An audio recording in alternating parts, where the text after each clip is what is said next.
Good morning. Good morning and welcome. This is Mr. B Sunday School. I am Mr. B, also known as Bruce Ehrlich. And today we're here to talk about the book of Ezra, chapter 3, and we're titling today's lesson, Rebuilding. Now you might hear, as we go along, you might hear some tapping or a little bit of chirping. And I've got the sun in my eyes here this morning too. But what that is we're getting back into raising small animals here. And we've got some baby quail, some of which just hatched yesterday. And they're in this little brooder over here. And so if you heard that little chirping or tapping, that's what that's about. Okay? First thing we like to do in this class, though, is pray. Thank you, Lord, God of hosts, for Jesus who atoned for all of our sins.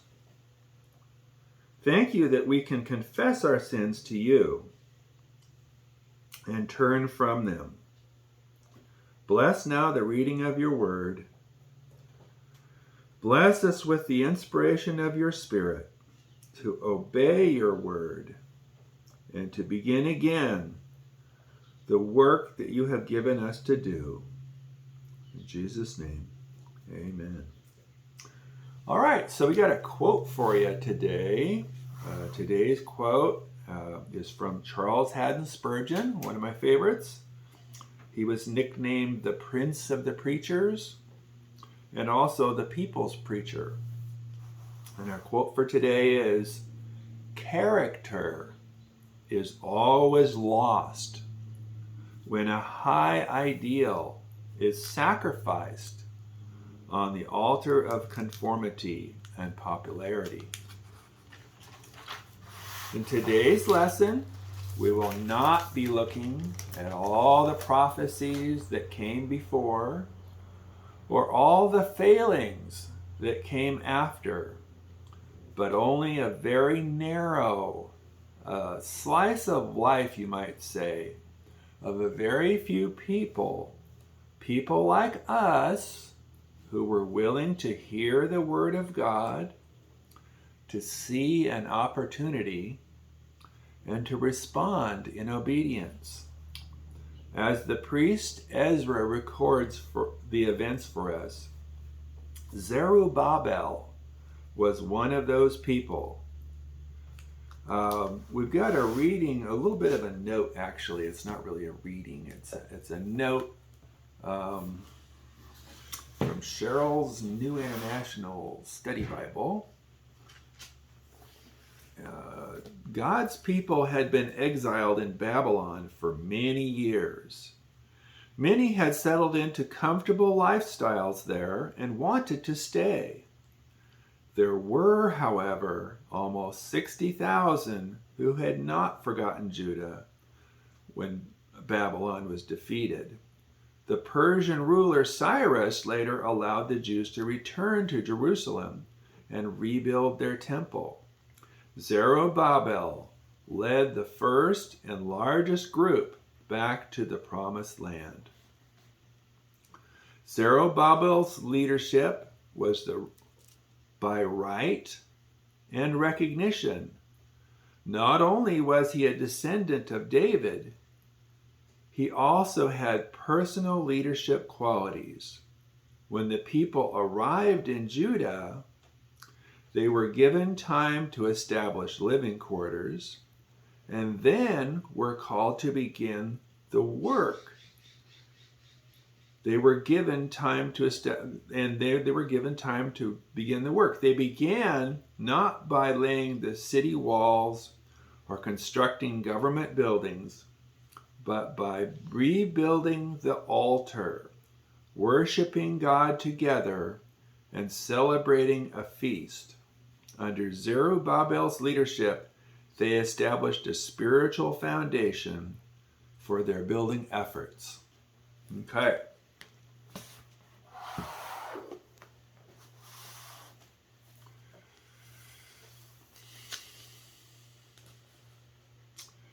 We have a reading for you out of the book of Ezra. By the way, if you don't already have something to drink, maybe a snack, if you don't already have a Bible, might want to run and get a Bible. We're going to be doing our first reading today from the Amplified Study Bible.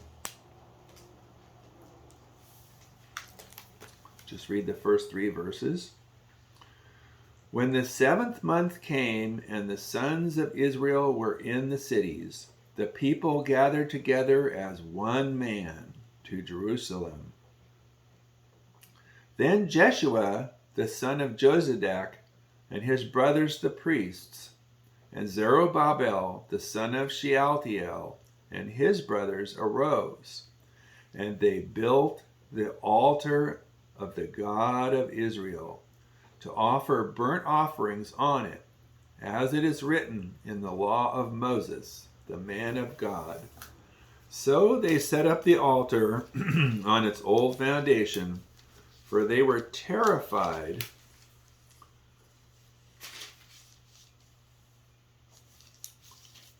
miss a page here. They were terrified because of the peoples of the lands, and they offered burnt offerings on it to the Lord, morning and evening. All right. We get a definition for you from Nelson's New Illustrated Bible Dictionary. And today's definition, we're actually just going to read a very short section from the definition of altar. When the captives returned to Jerusalem following their years of captivity in Babylon, one of their first acts was to build an altar. Although no physical Christian altar appears in the New Testament, the statement, "We have an altar," from the book of Hebrews refers to the sacrifice of Christ. The altar of incense mentioned in the book of Revelation belongs to the heavenly temple. In this heavenly temple, there is no need for an altar of burnt offering, since the atonement for our sins is now complete through the death of Jesus Christ. Got a reading for you from Ezra chapter 3. We're in verses 4 through 6 now. They celebrated the festival of shelters as prescribed in the law, sacrificing the number of burnt offerings specified for each day of the festival. They also offered the regular burnt offerings and the offerings required for the new moon celebrations and the annual festivals as prescribed by the Lord. The people also gave voluntary offerings to the Lord. 15 days before the festival of shelters began, the priest had begun to sacrifice burnt offerings to the Lord. This was even before they had started to lay the foundations of the Lord's temple. All right, so we got a little note here on what we can learn in the book of Ezra. What does Ezra teach us about God?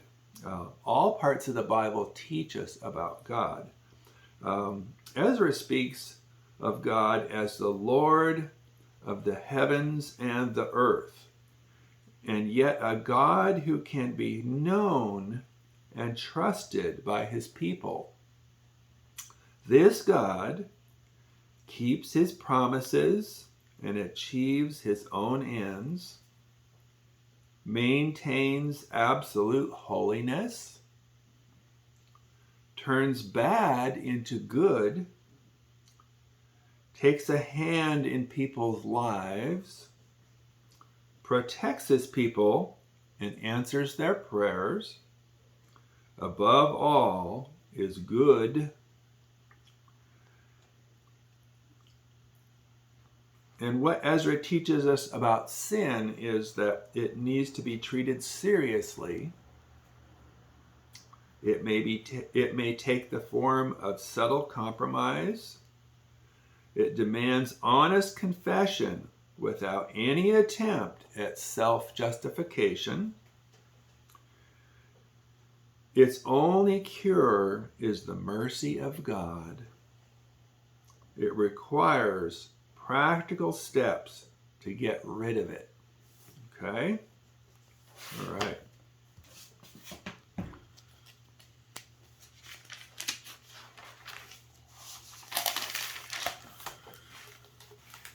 We're reading at verse 7 now.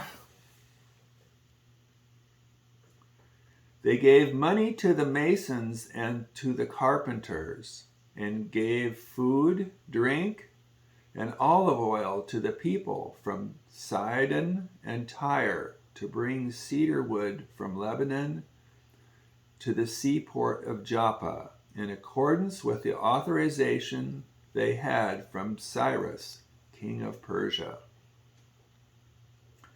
In the second year of their coming to God's house at Jerusalem, in the second month, Zerubbabel, the son of Shealtiel, and Jeshua, the son of Jozadak, began the work with the rest of their brothers, the priests and the Levites, and all who came to Jerusalem from the captivity.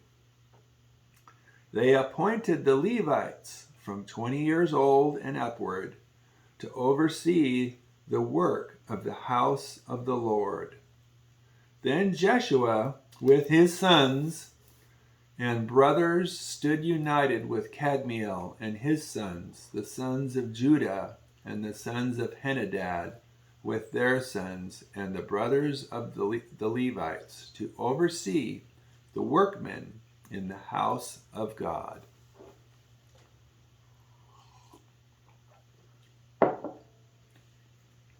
Now when the builders had laid the foundation of the temple of the Lord, the priests stood in their apparel with trumpets, and the Levites, the sons of Asaph, with their cymbals, to praise the Lord in accordance with the directions of David, king of Israel.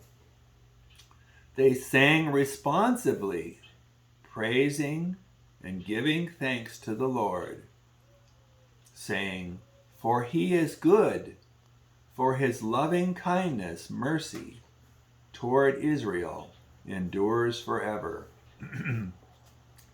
And all the people shouted with a great shout when they praised the Lord, because the foundation of the house of the Lord was laid. All right, we got a little note on patience here.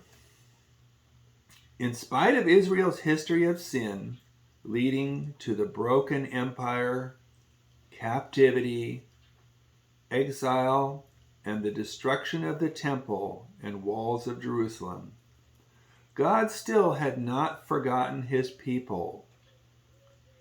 Joy filled the hearts of the Israelites, for God's love had endured. Patiently, faithfully, he was keeping every promise. He is equally faithful and patient with each of us, even though we so often miss the mark.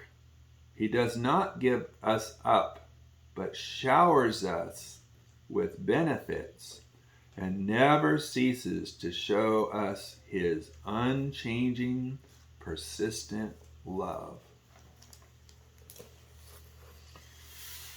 Got a little bit of a definition of responsive reading or responsive singing, as they discussed here just a minute ago. Many of the things we refer to today as responsive reading, like this quote from Psalm 136, were actually sung. Typically, a responsive reading or a singing is a verse or a sentence read or sung by a leader, followed by a verse or a sentence sung or read by the congregation. In today's lesson, as I said, we have a reference to the great Hallel. I didn't say that part. The great Hallel is Psalm 136, though. There are other Hallels in Psalms 113, 115, 116, 117, and 118. Hallel is the Hebrew word for praise. These Hallels, or praise songs or readings, are meant to be recited as hymns on festive occasions. Got a reading for you from Cheryl's NIV Study Bible. And we're at verse 12 now. But many of the older priests and Levites and family heads who had seen the former temple wept aloud when they saw the foundation of this temple being laid, while many others shouted for joy.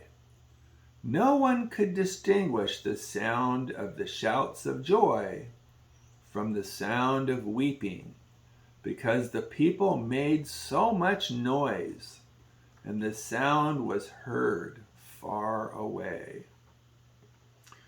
Okay, so got a little note for you. The celebration after laying the temple foundation was marked by contrasts of emotion, shouts of joy and shouts of weeping, or sounds of weeping. Both are appropriate. The Holy Spirit can stimulate us both to rejoice over the goodness of His grace and to grieve over the sins that required Him to correct us. When we come into the presence of the Almighty God, we may feel full of joy and thanksgiving, yet at the same time feel sobered by our shortcomings. Got a little bit of a class roundup for you. The nation of Israel had sinned against God. All sin has consequences. And the nation of Israel suffered for their sins, just as we have suffered and will continue to suffer for our sins. As Christians, we can confess our sins and ask for God's forgiveness based on the atonement made by the Messiah, Christ Jesus, our Lord. We can, as the nation of Israel did, return to the altar and begin again to build on the opportunities God brings our way. Let us rejoice this week and praise God for the sacrifice of His precious Holy Son, Jesus. For He is good, for His mercy endures forever. Let's pray. Thank you for today's lesson, Lord. Bless the reading of your word for each of us this week, we pray. In Jesus' holy name, amen. All right. Have a good week. And keep rebuilding.